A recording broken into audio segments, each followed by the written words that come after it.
बिस्मिल्लाहिर्रहमानिर्रहीम। अस्सलाम वालेकुम। आज मैं आपसे शेयर करने लगी हूँ गर्मी के इस मौसम में बहुत ही खस्ता कुरकुरे से मज़ेदार किस्म के धनिया के पकोड़े, जिनके खाने से गर्मी का एहसास बिल्कुल भी नहीं होता। हमने लिए तकरीबन 1 पाव धनिया, अच्छी तरह से वॉश करने के बाद कटिंग कर ली है। अब इसी धनिया में हम शामिल कर देंगे 1 कटोरी भर के बेसन।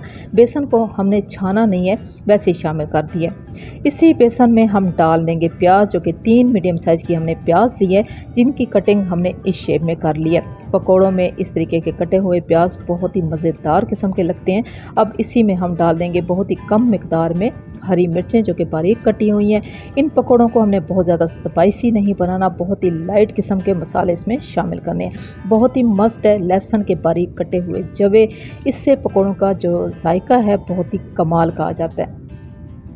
इसी के साथ ही हम इसमें शामिल करेंगे कसूरी मेथी, तकरीबन 1 चम्मच हम कसूरी मेथी का इस्तेमाल करेंगे।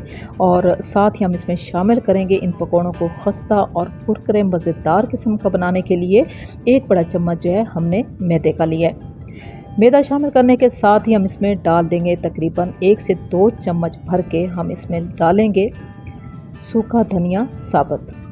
साथ ही हम इसमें डाल देंगे हस्बे ज़रूरत नमक, और नमक के साथ ही इसके कलर को जो है बहुत ही खूबसूरत बनाने के लिए हम फूड कलर का इस्तेमाल करेंगे, तकरीबन 1 से 2 चुटकी। साथ ही हम इसमें शामिल कर देंगे नमक का, और नमक लेना है हस्बे ज़रूरत।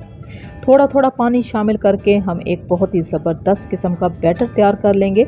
अब जो इसका बैटर है वो हमने ना ही तो बहुत ज़्यादा पतला रखना है, ना ही बहुत ज़्यादा थिक करना है।